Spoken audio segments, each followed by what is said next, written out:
Terrence Howard has been risking his entire career and possibly his life. He discovered something that may revolutionize our entire existence. I don't care what happens. I'm here to bring the truth at whatever cost that comes with it. And they don't want you to know that, because then you will know, and this is going to make them angry. She said that when Diddy found out that she previously had worked for Death Row Records, he said, well, look, if anything goes wrong, I might have to kill you.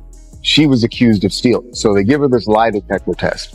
And the person who was giving her the lie detector test said, this is, wow.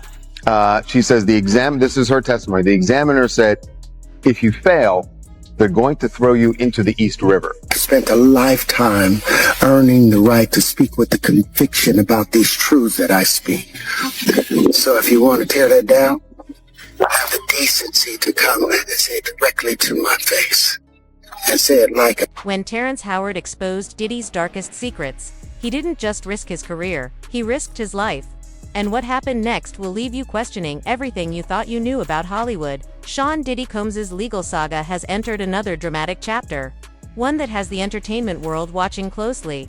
Once overshadowed by the looming Rico Chardoza weighty allegation that threatened to strip away his freedom, the music mogul now finds himself breathing slightly easier as prosecutors recently decided to drop that particular count. For many, this development represents a significant turning point, one that edges Combs closer to the possibility of walking free. Yet for others, the news carries an undercurrent of unease, because freedom for Diddy doesn't necessarily mean closure for those who claim to have witnessed what went on behind the glamorous facade. One of the loudest and most consistent voices challenging the narrative of Diddy's innocence has been Terrence Howard, a veteran actor unafraid to speak candidly about what he insists is the darker side of the entertainment world. Howard has not minced words in describing his proximity to Diddy's infamous gatherings. The whispered about soirees that blended celebrity spectacle with a more troubling undercurrent.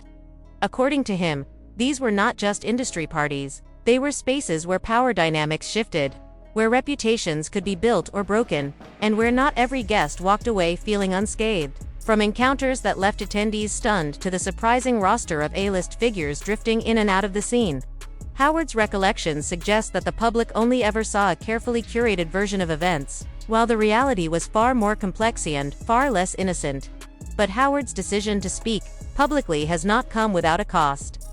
Insiders close to the actor have revealed that since his comments surfaced, he has faced a steady stream of targeted threats. These are not casual social media jabs or offhand criticisms, but messages laced with intimidation, warning him to step back, to stay quiet, to reconsider the price of his candor. Yet Howard's response has been anything but fearful.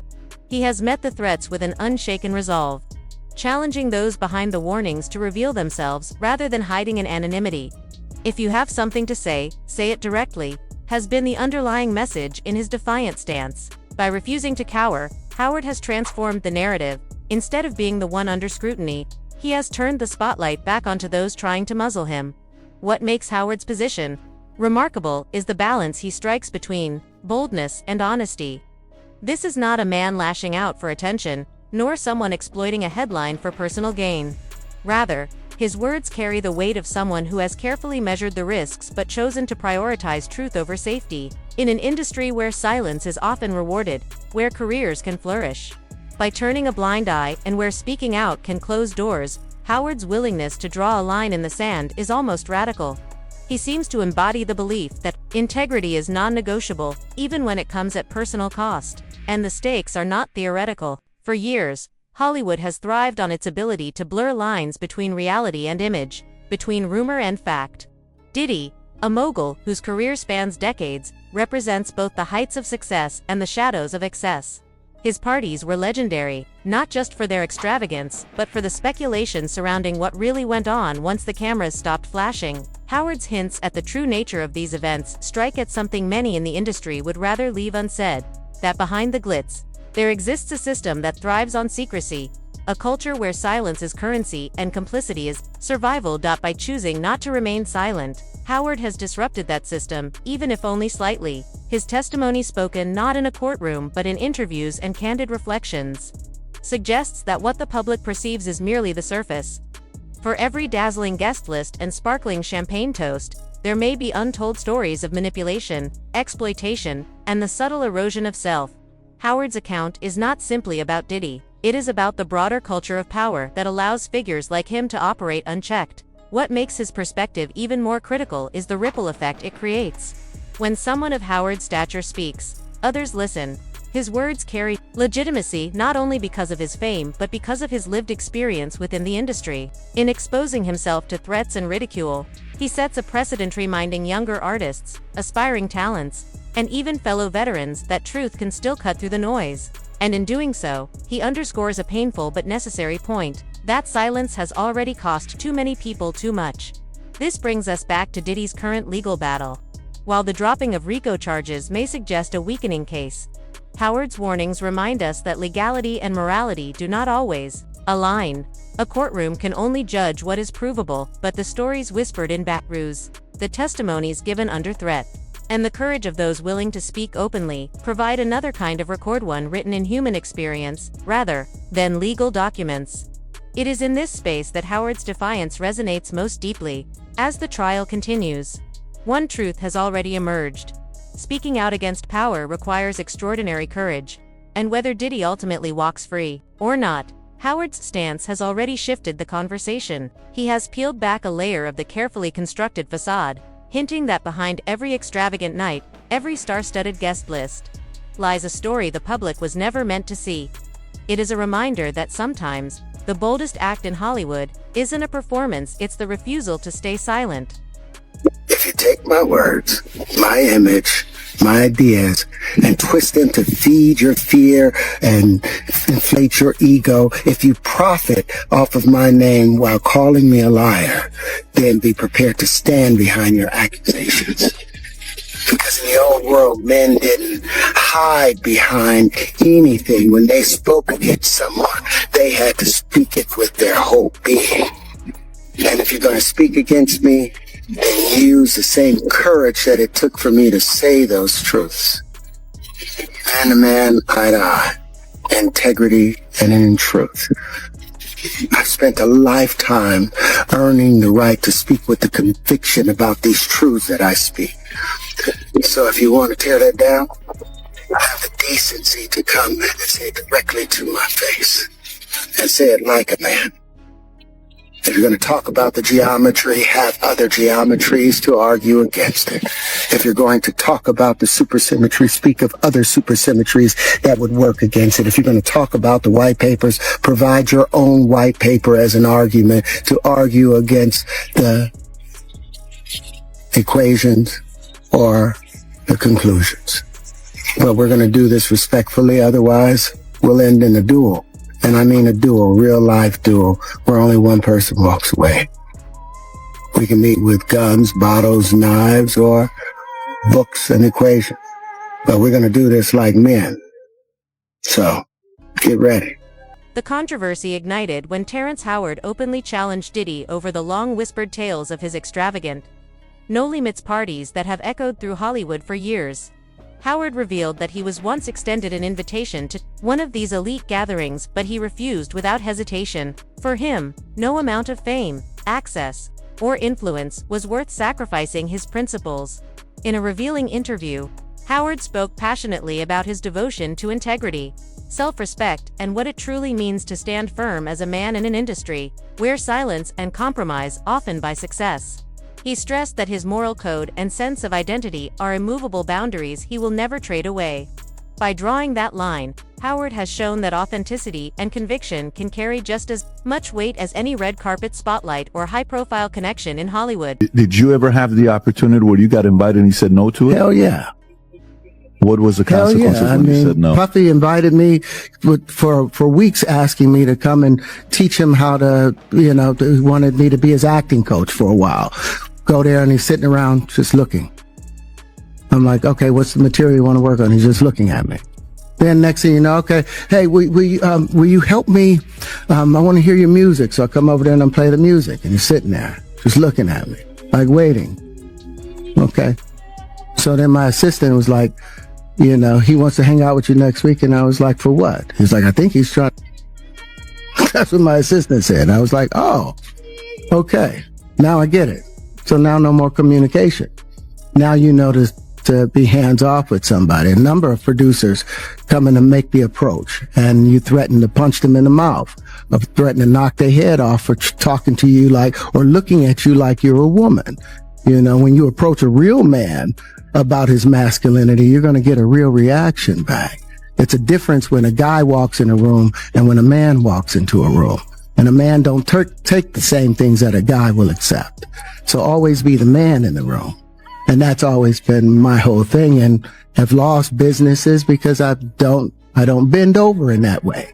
I don't compromise. I don't play gay roles. I don't kiss a man. I don't do that because the man card means everything. I had no idea we're going to go. The conversation took a startling turn when Terrence Howard began naming names, delivering a revelation that left many stunned. Justin Bieber. According to Howard, the pop star had been present at Diddy's infamous gatherings from a very young age. What may have seemed like simple networking opportunities or glittering parties, Howard suggested, carried a much darker reality beneath the surface. He reflected on how young performers, eager to belong, often underestimate the toll such environments can take, slowly eroding their spirit, dignity, and sense of self. While Howard made it clear he wasn't accusing Bieber of any misconduct, his point was unmistakable. The entertainment industry has a way of preying on the vulnerable while protecting those with power, leaving rising stars to navigate a landscape where charm and opportunity often conceal serious risks. His words serve as a stark reminder of the hidden pressures behind fame, and how early exposure to these circles can quietly shape a life in ways the public rarely gets to witness. That was all the people that went to the puffy parties. That was all the people that did all those things thinking that there was never going to be a consequence for what they were doing. Got punked out and pimped out by some greater desire. You shouldn't have a greater desire than being a man. So I believe that's a big problem with a lot of the actors out there, because they get fluid, and next thing you know, once you go fluid, it's gone. You don't have any foundation to pull yourself back from. So maintain your man card, no matter what. Man, I mean, you know, one of the things you're seeing, you went to a whole different place. Sorry. No, I get it. So you see some guys struggling with that. You see Bieber struggling with that. You see some of these guys struggling with that. They can't get it out of their head. They can't get it out of their head. The things that they did, no matter how they did it, whether they were drunk or high or whatever, you gave up your man card. You need therapy. And that's the thing that hurts them the most. And so they end up on drugs, end up every way to try and get rid of any principles there are. And that's what the business does. And the women that trade their bodies to go and get the role, they get to the point where they have their Oscar, they have their money, but they don't have their dream. They don't have the soul that they started with. So it's like achieving don't mean anything. If I get all the Nobel Prizes from doing all of this, but in the process I have to trade out all of my integrity to do it so that they can stay in place, what benefit is that if I lose my integrity? You got to go in as a principal. And what we were brought in here as men. We produce 1,500 sperm per heartbeat for a reason, because the aggression is... Terrence Howard didn't stop at calling out big names or rejecting Diddy's alleged invitations. He went even further, delivering a bold warning to anyone online who tried to discredit or intimidate him. With a calm but unwavering voice, he made it clear that no amount of backlash would shut him down, directly addressing trolls, industry players, and faceless accounts alike. Howard acknowledged the risks that come with speaking out, but he refuses to remain silent in the face of exploitation and injustice. To him, silence has already exacted too heavy a price from too many. By holding his ground, he isn't just protecting his own integrity. He's exposing the hidden pressures and uncomfortable truths of an industry that often rewards compliance over courage. Listen, before y'all talk about me, y'all need to talk to me. You see, once upon a time, if a man questioned another man's honor, he didn't do it from the shadows. He had to do it out in the open. With his name, his chest out, and his chin high. Not hiding behind a keyboard or tucked behind edited clips of fair use disclaimers. You see, citing Section 107 of the Copyright Act does not give you free rein to defame, misrepresent, or harm others' reputation. information. Fair use is not a shield for character assassination.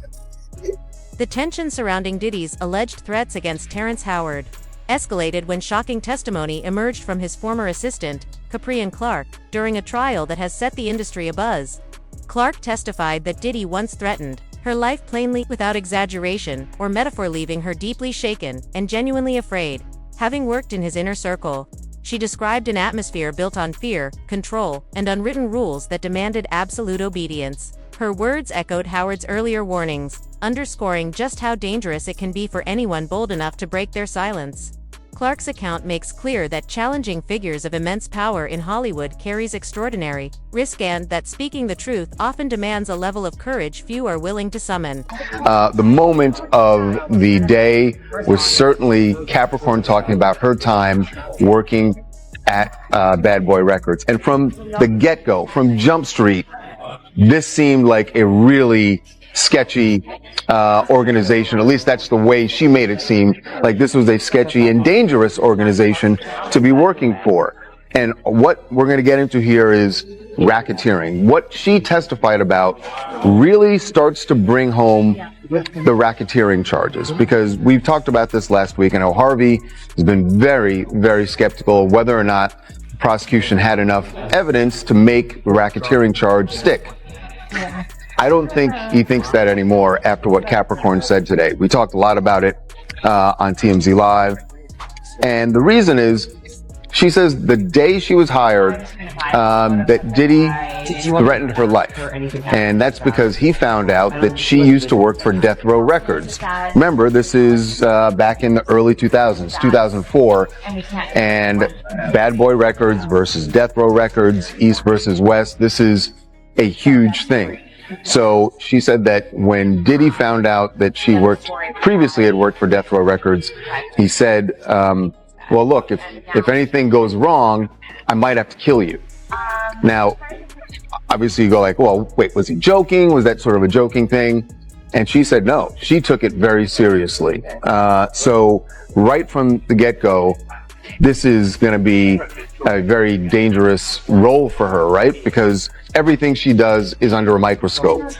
She also testified about a moment that she was given a lie detector test. As she described it, she was taken to a sort of dilapidated building, and Diddy was not there, but he had, as she puts it, some henchmen who were there and giving her this lie detector test because she was accused of stealing some jewelry that had been borrowed, I'm guessing for an event, maybe an award show that she was accused of stealing. So they give her this lie detector test.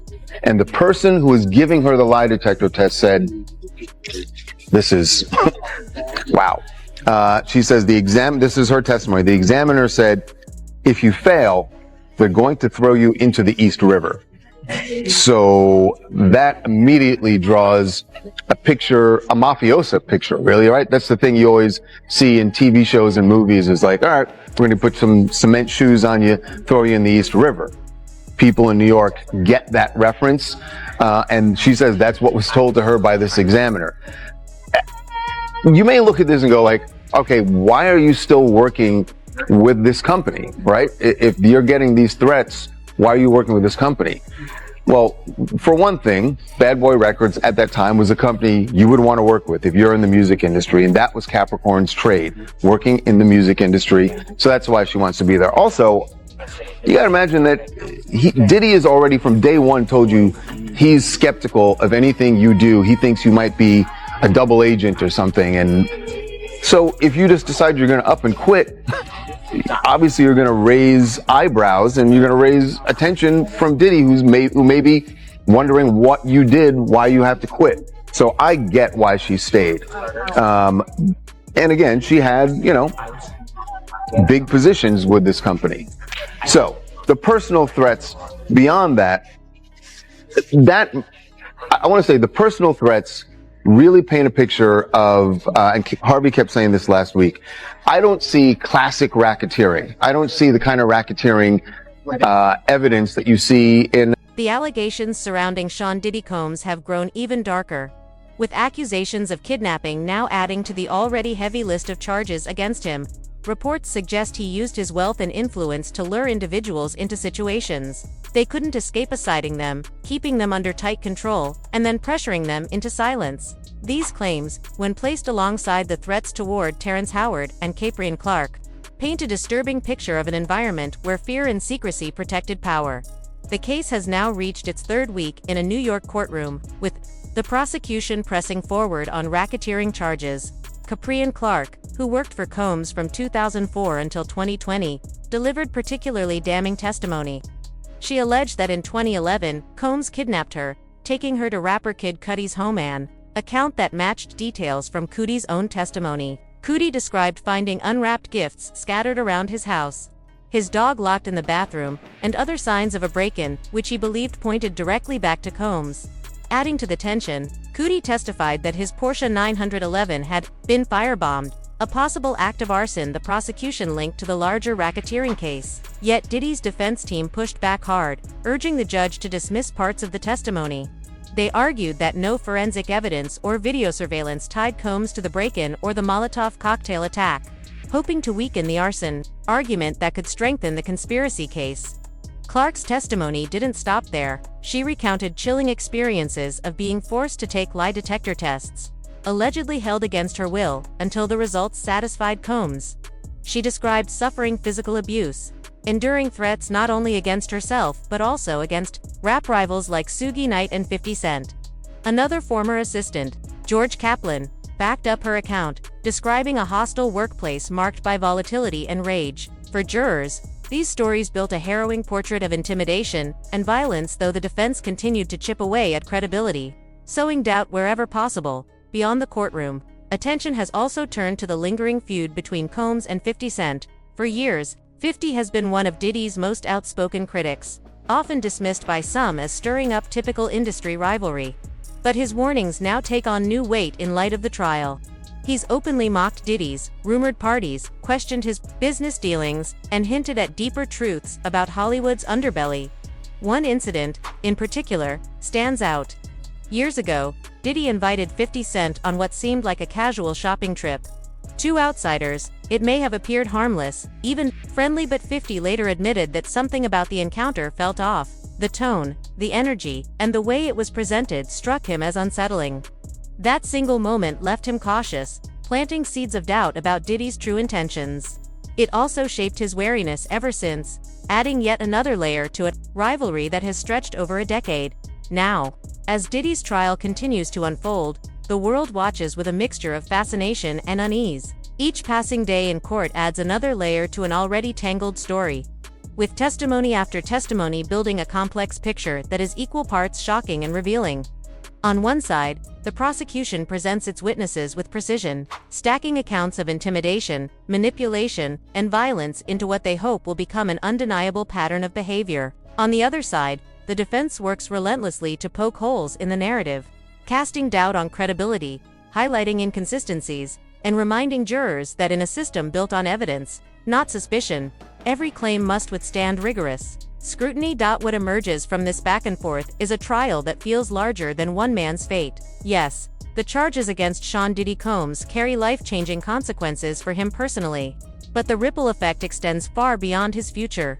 This case has become a prism through which the entertainment industry itself is being examined. The world is not only questioning whether Diddy will walk free or face punishment, it is questioning what his story reveals about the culture of power, privilege, and silence that Hollywood has perfected over decades. For many, the trial underscores a glaring paradox. The same industry that builds dreams is also one that can quietly destroy them. Behind the polished red carpets and billion-dollar record sales, there are whispered stories of coercion, unchecked egos, and systems designed to protect those at the top while silencing those below. Each witness who takes the stand not only testifies against Diddy but also, in a broader sense, against an ecosystem that has long thrived in the shadows. The allegations of kidnapping, intimidation, and arson may be specific to him, but the themes they touch, fear, exploitation, hauntingly familiar to anyone who has studied Hollywood's history. The defense, of course, has its own narrative. To them, this trial is not about cultural reckoning but about fairness.